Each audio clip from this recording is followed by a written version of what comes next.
I think it's really cool to see yourself express yourself without words. People can do it through dance, through food, through art and poetry, but I think when someone plays some notes and it's communicating something to another person without even moving their lips, without words, I think it's one of the most beautiful things that can connect us as people together. Hi, my name is Elizabeth Amos, and I'm a pianist and a collaborator. How do you describe music? I think of it as melody meeting rhythm. I think of it as pitch meeting some sort of organization. It's something that is so craftfully designed, and yet there is so much freedom to not even have a design at one point. I think of jazz, how there's such a blueprint, and sure, you can hear some things, but then you have the improvisation where music speaks for itself. I started when I was 5 or 4. Yeah, one of those ages. I started when I was 4, let's go with that. And I only started because my mom's co-worker's sons were starting it. So I played with this teacher for about 3 years before switching teachers. And the second teacher I had, her name was Miss Diane, and she was the most impactful teacher throughout all of elementary school. She taught me from 8 to 18, which is 10 years, maybe 11. And it was just really crazy to see how much of a performer was instilled from that time. And so through her, I got to play in various opportunities from the local church that we attended because she was the organist. I also got to play in monthly recitals and really learn how to be a competitive piano player, constantly learning new rep. But I also got to do competitions and auditions.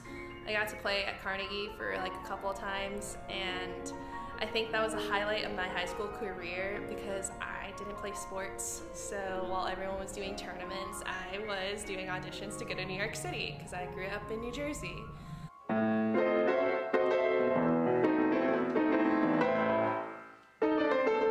And then I also, through music, not piano, it was also dance and acting and singing and theater since I was 6. So if I wasn't in piano, I was in an acting class, and not an acting class, I was in a play, or I was taking a voice lesson, or accompanying at my church. There was very little extracurricular activities that I ever did that was not music. So when it came to high school and joining a church, understanding what it meant to be a pianist in the worship context, that's where I really started to love music more because it was less performance and less educational, and it was more purposeful. Yeah, that was really fun thinking about 16 and joining the worship band for the first time. Coming into college, I grew commercially, meaning I did not know jazz, I did not know how to work rhythmly or work in a rhythm section.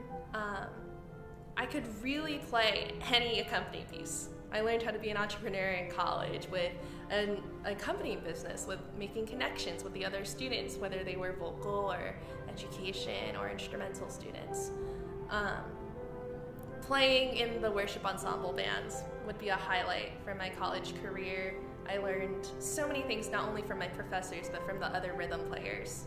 And I think that was the greatest opportunity to me because I got to rub shoulders with some of the best people spiritually and just musically. They were so talented, and all the connections that were made here. I think of projects that would never happen if I didn't come and meet these people. They would have found other pianists, but I would have never learned the experience from them, which was really cool. What would you say you add to music? I add myself. I hate to say that as the cliche, but I think each person has their own voice once you learn the tools of music. Everyone knows what a C major scale sounds like or what a cadence sounds like. Everyone can play this progression in pop, which is 1, 6, 4, 5. But even between the people in the room here, we would all play it different. And I think not just what I bring to music, but every artist brings to music is their voice. Similarly, just as one person can write the notes on the page, another one can interpret them and play them differently. And even the next person can play it differently as well. And it's unique and it's beautiful. What is the best fruit that comes from being a musician? I think there are two. We talk about this a lot in education, and I think first thing that I think of is the actual music produced. The emotion, the experience is just such a beautiful thing to see ink on a paper turned into sound waves, and that our brains can just like interpret all this data into being, wow, this symphony is beautiful, or this soloist, or this piano piece is gorgeous because of the emotion in it. I think the second thing that we also talk about is the people and the actual act of music.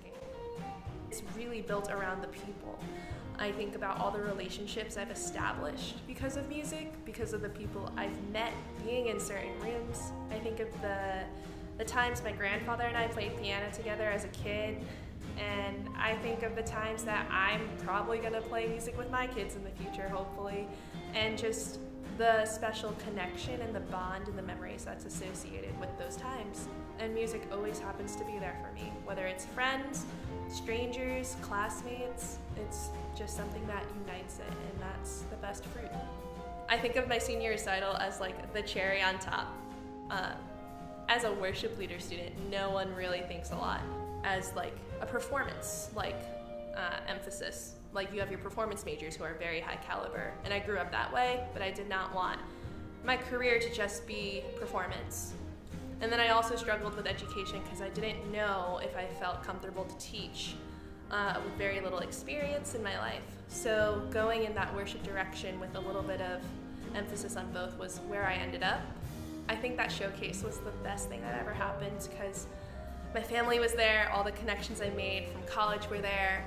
I got to kind of show off a little bit my classical chops, got to kind of show my baby jazz chops, my arranging skills. I loved my friends. I loved conducting a rhythm band. I loved getting to work with my friends vocally, who are amazing. I've never worked with such talented vocalists outside, and it's just amazing how much talent this place holds. But at the end, we just worshiped the Lord, and it was such a great time to sit and offer up a sweet sound and a melody to his ear. And that's really special to me. When my mom or my family really just sat me down and was like, what do you want to do? Or what do you love to do? I think they started with that. And I was like, I love music. Why do you love music? And we just kind of talked about it. And it turned into, you should do what you love. I think I knew from a young time that music was something very special to me. Just overall the experiences I had from theater to dance to even now here in college, and it's always been the thing.